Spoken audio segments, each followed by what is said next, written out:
Great. So, yes, I'm going to be sharing some insights how to demonstrate assurance and credibility of your AI systems with ISO 42001. So it's a very warm welcome from me, and thank you very much for joining me. So I'm going to be taking you through some insights on ISO 42001, giving you a high-level overview, also looking at some real-life case studies of examples where AI has been used well and also not so well, and where organisations have been exposed to risks that has either resulted in them going to court or incurring financial penalties. And that will then lead me on to explaining in a bit more detail some of the clauses around the AI standard. And also, I'm providing you with 7 simple steps on how to implement the AI standard, should you wish to implement that standard. Okay, so let's start. But before we begin, actually, I'll just give you a little bit of background into Blackmores and who we are, what we do, and why I'm sitting here in front of you talking to you about this particular standard today. Well, Blackmores, we're very much seen as thought leaders in our field in terms of sharing insights on new ISO standards. So we've actually implemented over 20 different ISO standards internationally across 27 countries. And we've done that with over 600 organisations. So we've actually been established for about 17 years now, and we've got a 100% success rate in helping our clients to achieve certification. So with that comes some impressive credentials. For example, we are the founders of ISOlogy. They're the 7 steps to implement any ISO standards, and I'll be taking you through that specifically for 42001 later on in the session today. We're also founders of the podcast, the ISO Show. So if you'd like to find out more about any of the standards, you can go to that. And also a few other pieces of information about our NPS rating. We're also the founders of the ISOlogy Hub. So this is a go-to place to get access to various resources concerning ISO standards. So let's move on to the standard, because I know that's why you're here today. So what is ISO 42001? Well, this standard is the very first international standard for artificial intelligence management systems. So we know that there has been a lot of controversy about AI. Everybody's using it, whether they know it or not, whether they like it or not. So it's about time that there was a system and a standard that was designed specifically to help organisations to implement, maintain, and improve their AI management practices, regardless of the size of the organisation or the sector or the location. This standard is truly an international standard, and it's applicable to all organisations. Some may think it's just for AI developers. Well, it's not. It's also available for any businesses that use AI. So it was published very recently in December 2023. And actually, for the first time, we've seen a collaboration there in terms of the creation. I mean, obviously, a standard is created by multiple organisations and countries across the globe representing different standards committees. But this is the first time that the ISO, so the International Organisation for Standardisation, and the IEC, which is the International Electrotechnical Commission, came together to work in collaboration very quickly to establish what best practice is concerning AI at a global level. So the emphasis of the standard is on integrating AI with your organisation's existing policies, procedures, and structure. So this also includes other existing ISO certified management system standards. So you may already have ISO 9001 or ISO 27001, the information security standard. Well, this standard has been designed to dovetail, to fit seamlessly into those other standards as well.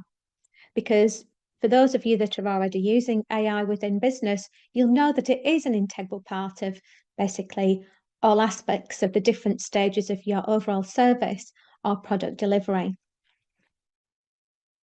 Interestingly, a lot of the specific mentions of AI and machine learning are within the annexes rather than in the main body of the standard. And there's some really useful content within those annexes, which I'll come on to explain about later on. In terms of the annexes, we've got Annex A, which acts as a guide for management on the AI system development, with a focus on trustworthiness, because I think you'll all agree that that's where AI, because obviously it's artificial, how trustworthy is it? So trustworthiness is at the core of this standard. Annex B provides implementation guidance for AI controls, with specific measures for AI and machine learning. Annex C addresses the AI-related organisational objectives and risk sources. So it enables you to be able to create a risk assessment specifically for AI. And finally, Annex D is about the domains and sectors in which an AI system may be used. This also includes certification, and it also encourages third-party conformity assessment. As this is a very new standard, there are very few certification bodies that can offer certification to 42001 at this stage, but that is quickly changing. So what are the main clauses of ISO 42001? Well, the good news is that for those of you that are already familiar with ISO 9001 or ISO 14001, and for those of you that aren't familiar with ISO standards at all, that's for quality and environment. All those mainstream standards are now based on a common structure called Annex SL, which is great news if you're looking to integrate additional standards because it makes life so much easier. Okay, so the common clauses then, we've got clauses 1, 2, and 3. And again, for those of you that are familiar with other ISO standards, you will know that they are not auditable clauses. It's literally explanatory clauses, which kind of lead you into clause 4, which is the first area of the standard that we can actually then implement and audit against. Okay, so you'll recognise that clause 4 covers context of the organisation. And again, I'll come on to explain about this in more detail and on the implementation side. Leadership, so we need to have a leadership commitment. By the way, for those of you that aren't familiar with context, it is looking at risks and opportunities for your organisation in relation to AI. Planning, support, operation, performance evaluation, and last but definitely not least, because this is one of my favourite clauses, is improvement. Okay, so you will recognise these clauses as the core structure for any other ISO standard. Okay, so if you've already got ISO standards in place, you'll have this core structure there. Obviously, there are some slight changes in terms of the requirements because it is a different standard and it is a niche standard focusing specifically on addressing AI risks. So what are we predicting for the future in relation to AI? Well, this isn't me saying this. This is based on research that's been carried out. It's been predicted that 90% of online content will be AI generated by 2026. That's not very far away, and that is pretty scary. I mean, I can say that, at Blackmores as a consultancy firm, we are using AI. We've adopted an AI policy, and we've had training sessions on it, and it can be a really useful tool if used in the right way.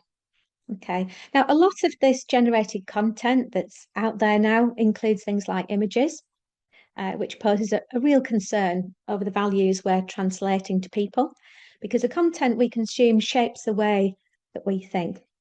And if all we have is artificial and it's not genuine, then this could lead to quite a confusing message potentially, and it would be obviously open to bias as well.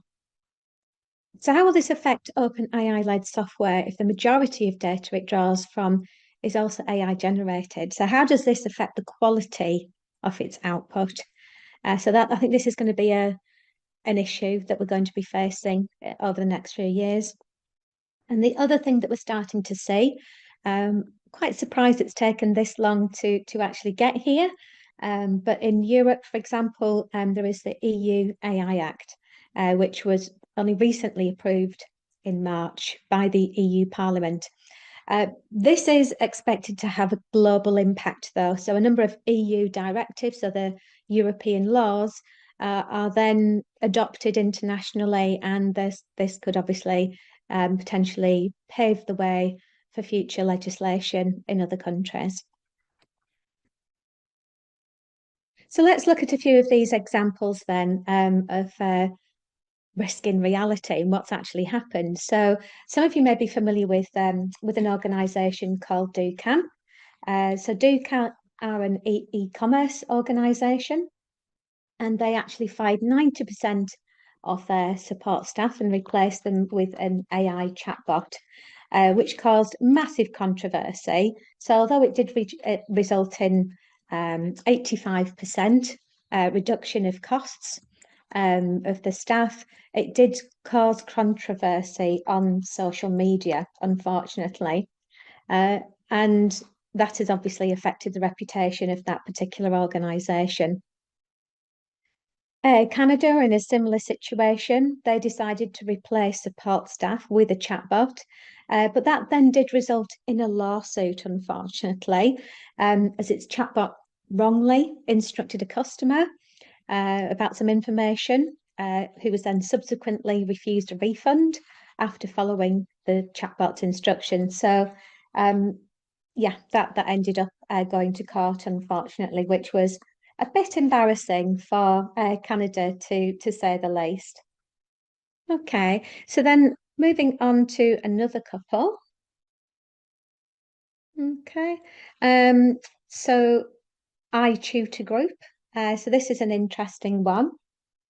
So in August 2023, this tutoring company agreed to pay $365,000 to settle a suit after it was found that their AI-powered recruiting software automatically rejected female applicants of 55 and older. So that would be ruling me out shortly.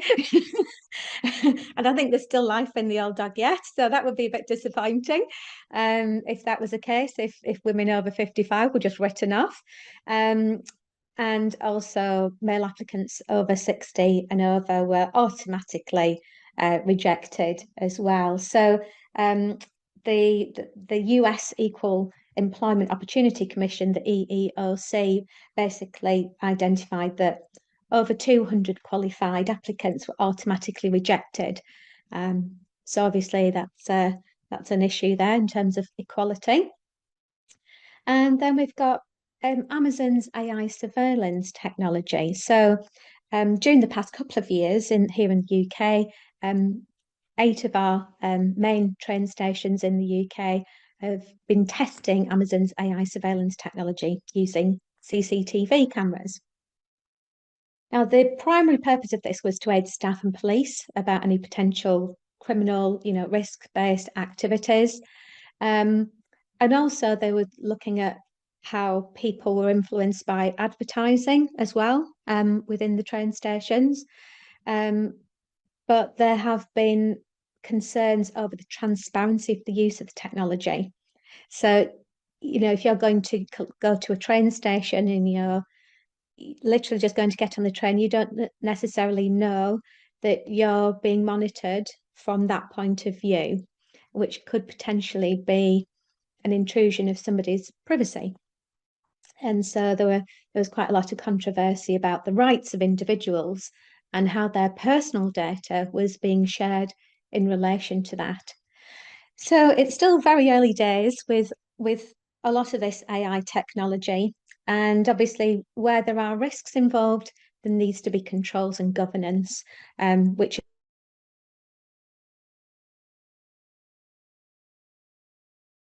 there are lots of standards for having a robust AI management system in place. I mean, the main point being, though, is to demonstrate assurance to all your key stakeholders that you are acting responsibly when it comes to artificial intelligence.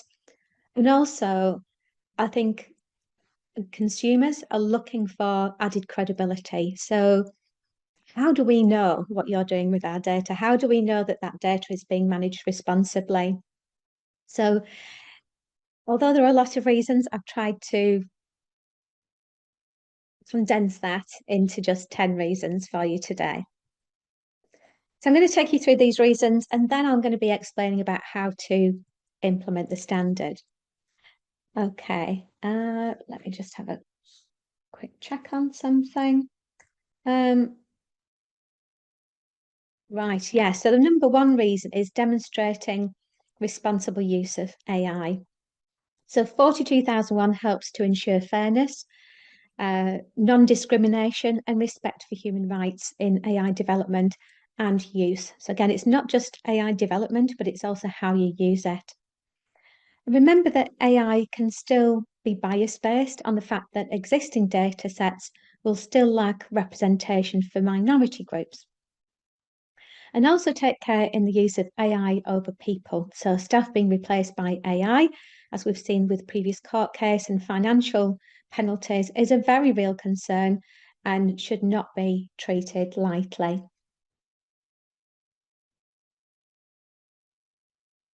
Okay, the second reason is based on traceability, transparency, and reliability.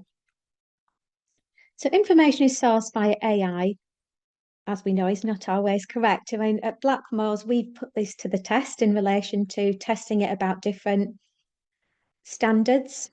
And we would say that around about 80% of it was accurate, but it does depend on how you're actually wording the research. So it collates information that's published online, but it doesn't mean to say that that information that is published is actually correct or accurate. Data sets carelessly scraped from online sources may also contain sensitive or unsavory content, and they can also be used to poison any inaccurate results as well. So it's basically up to AI developers to ensure the safety and integrity of their AI tools as well. And 42001 provides specific guidance that does cover the key principles around transparency, explainability, and also samples of training data too. Okay, so moving on to the next one.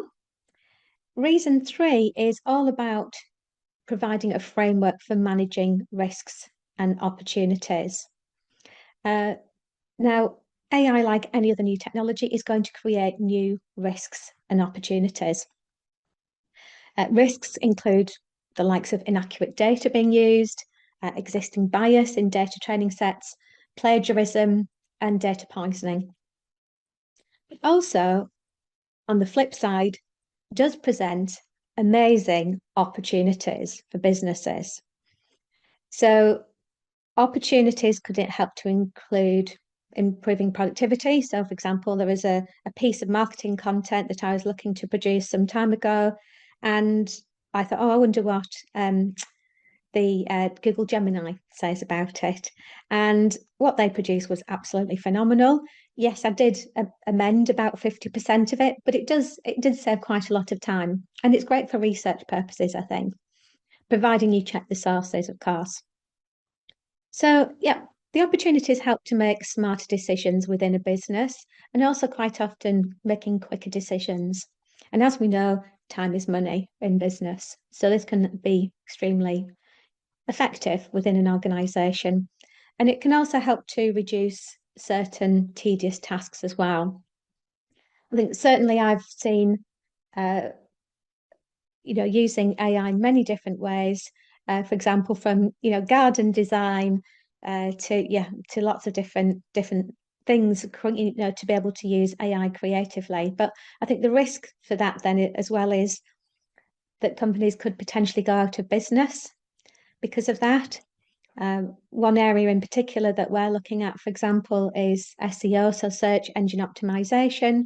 So you may pay an SEO expert to do all of your website search engine optimization, but there could be an AI tool that could do that at a fraction of the price, like 20% of the price.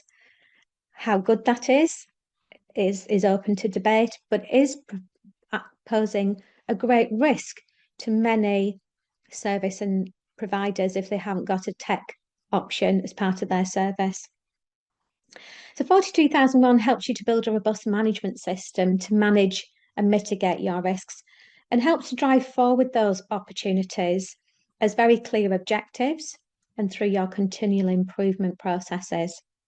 So I'd just like to ask the audience here, are you aware of the risks and opportunities of using AI in your business? So I believe I've got some support with Anjali. She's going to post a poll. So the question is, are you aware of the risks and opportunities of using AI in your business?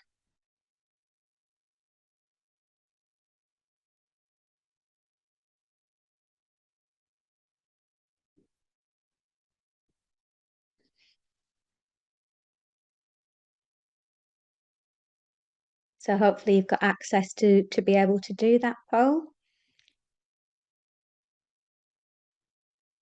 Yes, Mel. Just give me a second. I'm just doing it. Right, Hi, okay, Mel. thank you. Can you please repeat the poll? Which question was it? Yeah, so the question is, are you aware of the risks and opportunities of using AI in your business? And you just need to answer yes or no.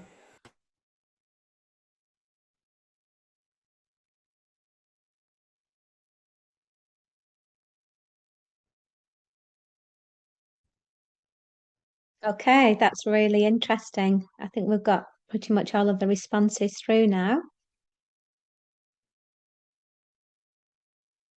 100% answered yes. So thank you very much for answering that question. So it looks like 69% of the delegates that are attending the webinar today have answered yes. They are aware of the risks and opportunities of using AI in your business. And 31%, so about a third, have said no. And so thank you very much for your honesty and your input on that. I think, as a business, there will always be new risks, and I think this is always worth identifying as well as the opportunities. So obviously it's an investment of time to be able to take a step back and have a look at what those risks and opportunities are, but it's well worth doing on a periodic basis, at least once a year, as part of a risk review. Well, thank you very much for that.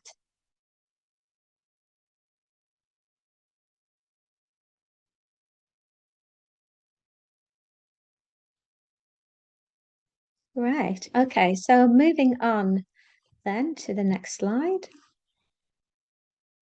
Reason 4. So demonstrating that introducing AI is a strategic decision with clear objectives. So I mentioned that it is worthwhile reviewing the risks and opportunities at least once a year. So this is where we should be looking at it as part of our overall business strategy and also the setting of very clear objectives for the year ahead, or looking at the medium to longer term as well. So businesses looking to integrate AI within their organization should not be making this decision lightly. Okay. Careful consideration does need to be taken, starting with understanding who is using AI, how are they using it within your organization? Most importantly, what is the impact of that for your business? Okay, so this needs to be taken into consideration in order to be able to make leadership decisions on the way forward for AI and your business. So just ensure that you're doing so safely and ethically and that it aligns with your business and helps you to establish objectives. So it does need to be communicated really clearly to everybody in the business what those objectives and the strategy is. So Blackmores, for example, we've recently reviewed our information security policy and we've added an AI policy in there.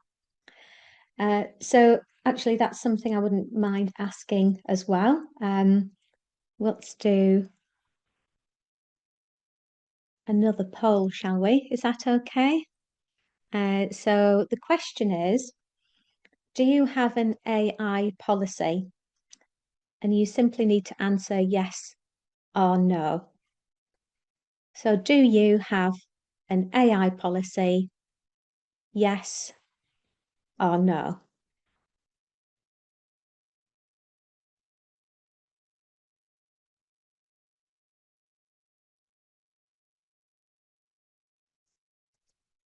Okay, that's great. I think we've got all of the responses back now, which is fantastic.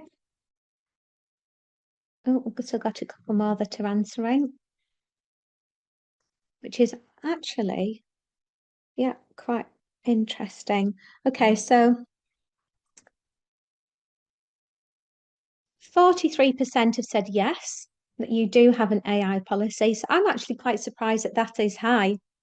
I think that is that's really interesting. And 50%, 57% have said no, they haven't got an AI policy. Which again, I'm surprised that that's not higher actually, based on the conversations that we're having with organisations at the moment. But that's really interesting to see. Okay, that's great. Okay, thank you for that.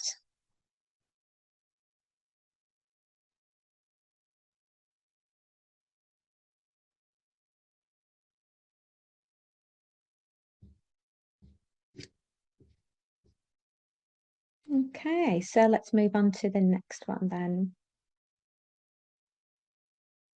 So reason 5, it helps to implement safeguards. So certain features of AI may require safeguards to help protect your business against the extra risks that they pose. But this can be applied within any particular process or an entire system. So the idea for this standard is that you integrate those safeguards into your existing processes.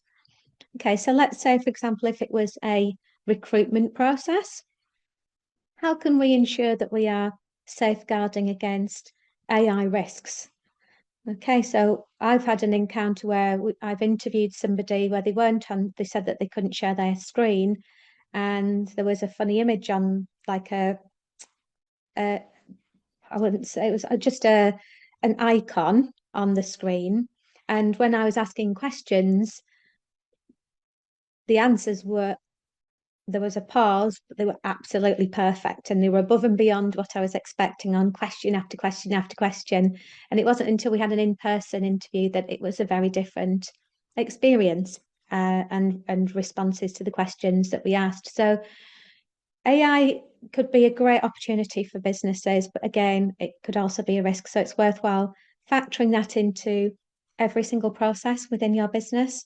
And that could take some time, but it might be worthwhile making a start on it if you haven't done so already. So example of features that may require these safeguards include automatic decision making, data analysis, insight and machine learning, and of course, continuous learning. So we know that AI has significantly advanced learning opportunities across lots of different aspects of learning globally. Reason 6 is that it helps to support compliance with legal and regulatory standards.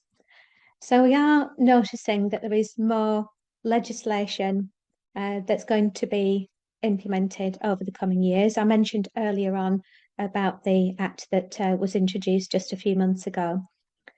So it's important to ensure that you're prepared to comply with the legislation as it's released, both for your country and also the countries that you're selling your services to. Okay, because there may be restrictions again for those countries in relation to AI. Okay, so you just need to be mindful of that. And if you've already got a legal register as part of your existing ISO management system, let's say for ISO 27001, where you're identifying the data privacy risks and legislation and regulations, then the AI requirements should also be going in there. This may also affect any contractual requirements. Okay, so we've got the statutory and regulatory requirements, but there may also be contractual elements that you also need to take into consideration. Okay, so if you're using certain services, people acting on your behalf or, providing information to you, how can you check that that isn't contaminated data or misrepresented information through AI?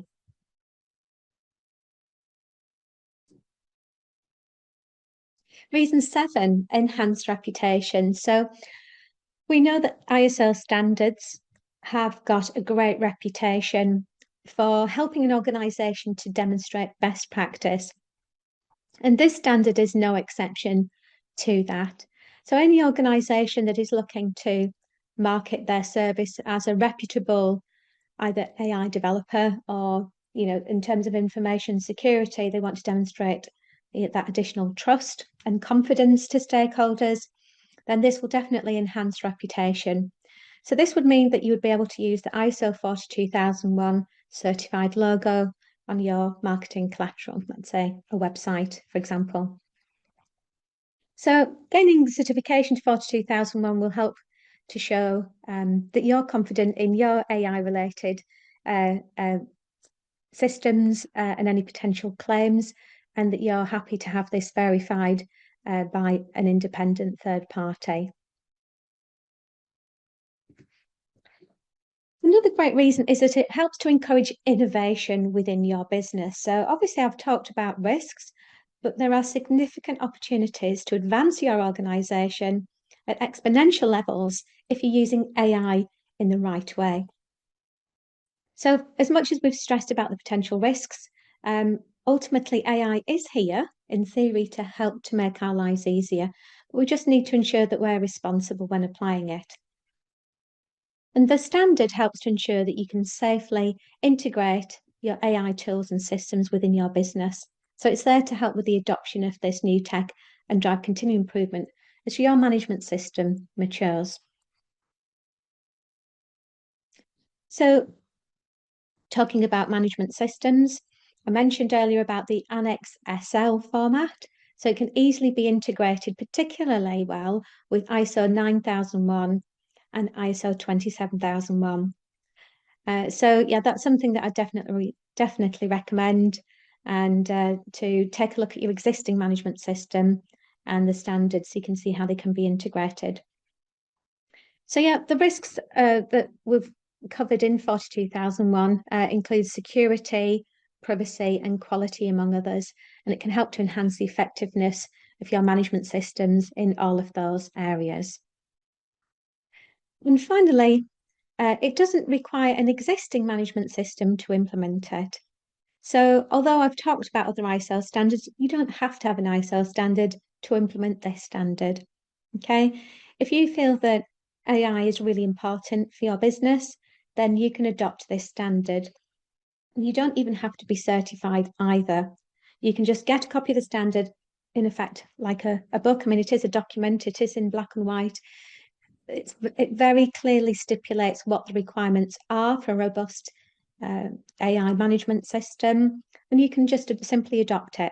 And I'll be explaining very shortly how you can implement the standard. So you don't necessarily need to achieve certification if you don't want to. That could be something that you might consider at a later stage. Okay. And the standard isn't intended to replace or supersede any other existing quality, safety or privacy standard, such as ISO 27701, the data privacy standard, or any other existing management system standards. Okay. So we're going to look at implementing ISO 42001 then. Okay. Now then, before we do that, I've just got one quick question to ask. Obviously, you've heard about some of the reasons for implementing 42001 and the high-level overview of it. I've just got one more question to ask on a poll, if that's okay. Are you interested in getting any further information on 42001? Because I'm conscious of the fact I've only provided a very high-level overview of that, and you might want more information, which our colleagues at GSDC can send over to you.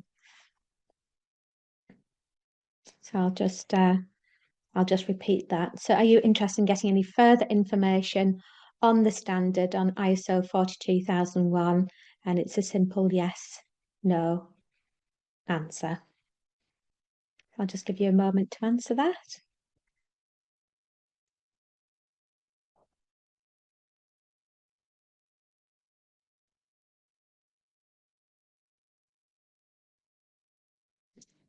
Okay. I think most people have answered that now. Just give you another moment.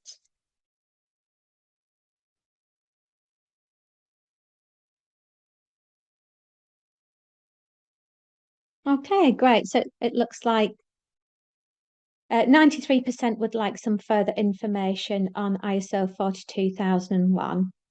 Okay, that's great. And 8% no. Okay, that's absolutely fine.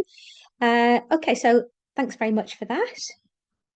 That's something that GSDC will be able to provide support with. So appreciate that. Okay, so let's look at how to implement ISO 42001. So I'm going to take you on a journey. It's a 7-step journey, which is founded on the principles of ISOlogy. So this is a proven methodology for successfully implementing ISO standards, and I'm going to be talking specifically about implementing 42001 for you today. So this is a 7-step approach that takes you from the planning through to discovery, exposure, create, that's where you create your AI management system, to launching it effectively, so in communicating that, having a communications plan, and looking at engagement, how you can best demonstrate engagement and compliance, and then finally review before you're ready for an assessment. Now, some organisations may simply be interested in the plan and discovery. So just to understand exactly where you're at in relation to AI. So using it as a model to benchmark against best practice. That would be up to step 2. Expose is when you really get under the skin and you're carrying out the risk assessments that are required specifically for this AI standard.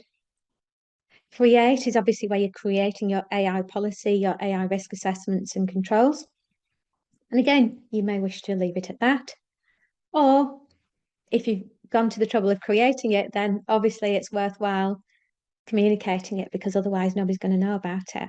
So you may just decide to go to that stage.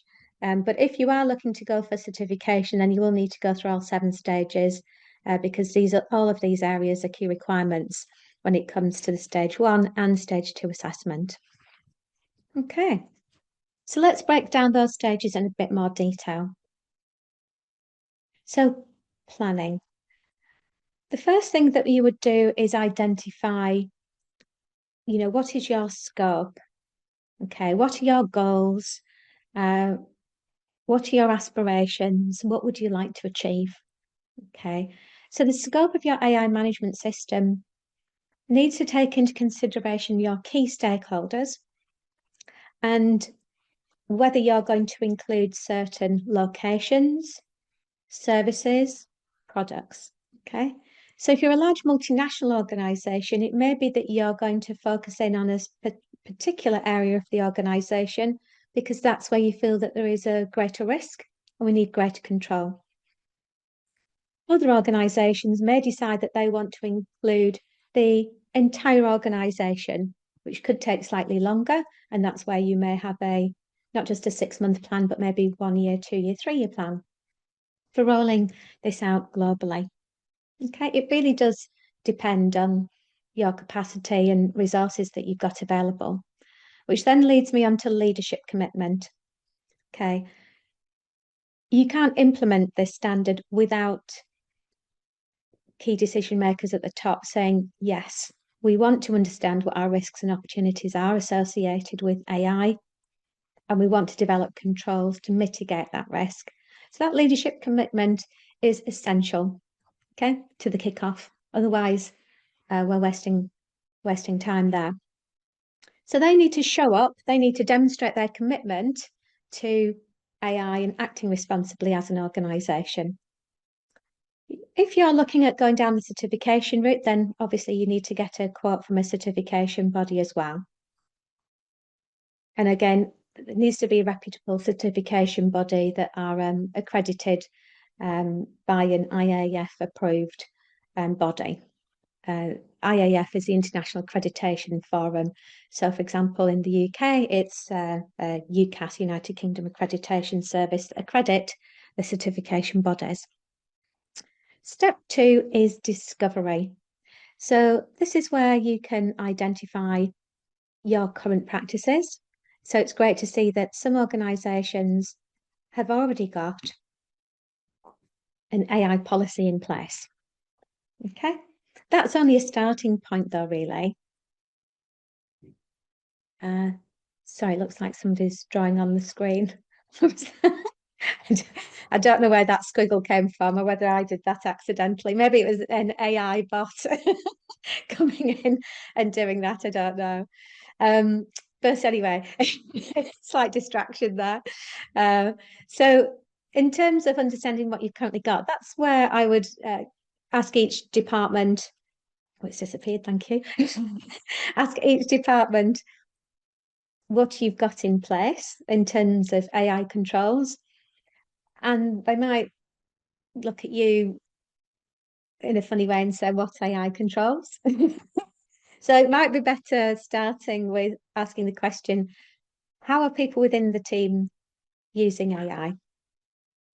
Okay. And they may not be aware that they are actually using AI.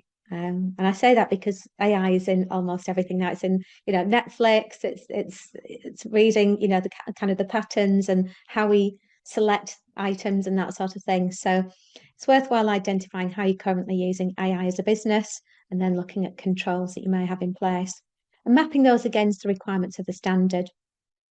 So the best way to be able to see where you're at in relation to compliance with the standard is to conduct a gap analysis. So this will very clearly pinpoint areas where your organisation falls short.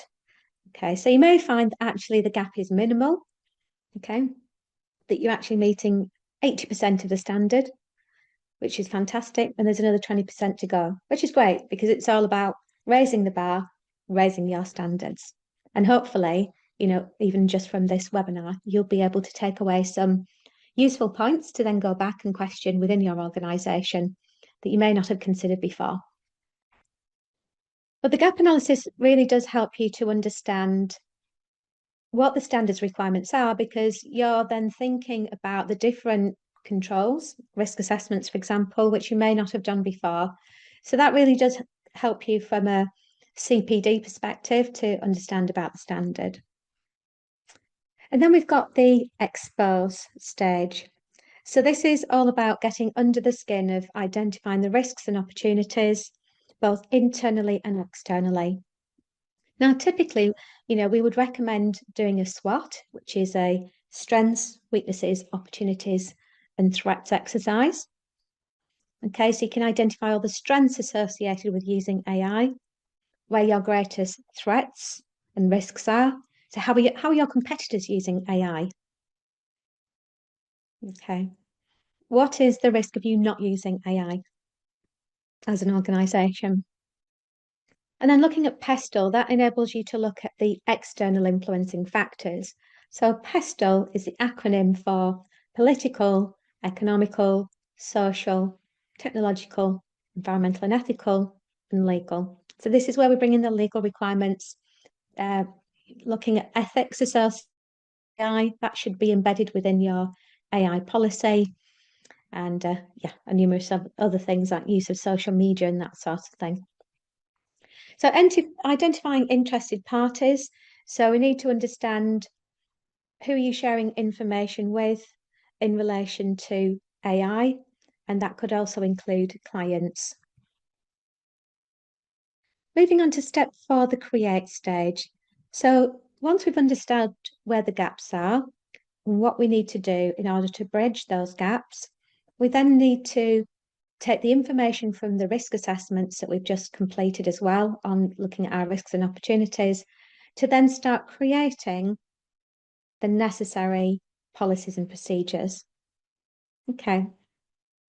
So you will already have some of these in place if you've already got an ISO standard, but certain controls include things like controls on AI principles, data governance, risk management, and also transparency as well. So I think that it's always useful to have clearly defined roles and responsibilities when it comes to AI.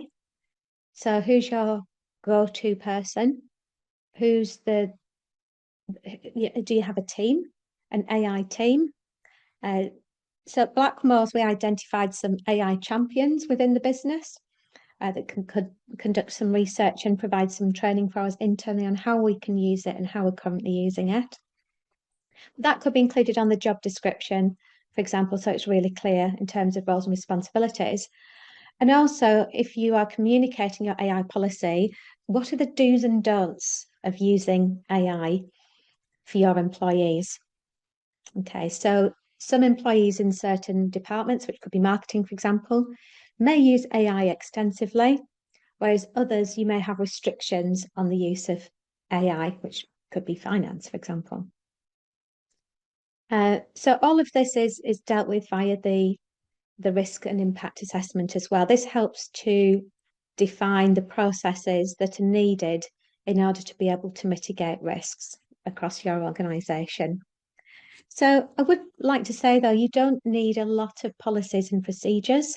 There's a minimal requirement within the standard where it says shall, but that doesn't stop you from extending that. And we have seen some great cases of businesses going above and beyond ISO 42001. This is helps you to provide a robust framework, that structure and what the minimum policies and procedures should be. But don't let that hold you back. If there are specific controls or if you want to be more granular in terms of work instructions or guides, then that's entirely up to you. Obviously, we've got controls on data quality and also security. And interestingly, we've got a requirement there for the AI system lifecycle management. So it's about looking at the entire life cycle from development to deployment to monitoring and maintenance as well. That's covered in Clause 7. Now, I mentioned earlier that you can just adopt the standard as a benchmark of best practice. But if you really want to get the most value out of having an AI system, I can't stress how important an impactful launch is. So the launch is an opportunity for leadership to once again show up and say, further to our commitment to complying with the international standard ISO 42001, we'd like to support with this AI management system. And this is, based on our commitment to achieving certification by X date, for example. Even if you're not achieving certification, I think it's just effective governance, and it helps in terms of overall compliance for your business activities and provides assurance for employees, as well as obviously stakeholders involved. So once you've created your AI management system, and by the way, you can call it anything you want. It doesn't have to be called an AI management system. Our clients are integrating AI within existing business management systems, and they're generally branded for their organisation. So again, it's entirely up to you how you want to brand and publish your AI management system. But typically, you would have that on, for example, SharePoint, and that would be available. And to all employees. You can have it looking like an intranet site as well if you're using Teams channels and that sort of thing. Okay, so you could have a launch plan that is either short and sweet, or you could have it extended and have a constant drip feed of information. So top tips, for example, or you could have an AI awareness week. It's entirely up to you. So this is where it's worthwhile providing training and awareness for employees on the standard and on your own ethical AI practices and how you manage data within your organisation. So should you wish to go for certification, it's important that you can demonstrate compliance to the standard. And the way that you do that isn't just through having an AI policy and some nice looking procedures, it's looking at the results of that. So it's looking at the effectiveness of the systems that you've implemented within your organisation. So in order to be able to do this, you need to have monitoring and measurement systems to monitor the AI performance, and also good old internal audits. Okay, so I noticed that GSDC are providing training on this. So if you're looking to do internal audits in this area, then that's something that you can speak to them about. And again, internal audits are going to be similar to any other ISO standard, looking through the AI lens in this particular case. So typically you'd have an internal audit schedule where all of the audits have been planned to cover all clauses of the standard across your locations, products and services. And this is a great way to be able to test if the system is actually working, if it's effective, if it's mitigating risk, because that is the whole point of this. There isn't any point whatsoever in adopting an AI standard if you're not going to meet it. Okay, the whole point of having this standard is to protect your organisation and your stakeholders. So why wouldn't you want to prove that that is working? And so this is proving governance and due diligence around AI management within your business. And then finally, step 7. So this is the review. Okay, so prior to an assessment, you need to conduct a management review meeting. So this helps you to identify, basically there's a list of things that you need to include in management review. And what we need to do is look at the performance, the overall performance of your AI management system. So at that stage, we're looking at the results of your non-conformities and corrective actions, because no system is perfect, especially not in its infancy when it first begins. Continual improvement, how are you adopting that? Looking at the results of your internal audits, legal compliance, and obviously management review in terms of the effectiveness of the system. And this is a good opportunity to be able to finalise all of those outstanding actions from the gap analysis to ensure that everything is in place, ready for the stage 1 and stage 2 assessment. So that's it from me. Thank you very much for listening. I am available for questions and answers, and I believe we've got a gamification session to look forward to as well. So yeah, more than happy to answer any questions, and my contact details are here as well. Thank you so much, Mel. It was very insightful session. So I'll just quickly go through the questions. So first question is AI ISO 42001 is for what? Has it approved all in the process? I am aware of ISO standards such as ISO 27001 for information security management and ISO 27001 for privacy information management. The question is asked by Victor. Oh, sorry, there was just a bit of interference then. Can you still hear me? Yeah, I'll just take it again. So is AI ISO 42001 is for what? Has it approved or in the process? I am aware of ISO standards such as ISO 27001 for information security management and ISO 27001 for privacy information management. Yeah, it has been an approved standard. I think that is the question there.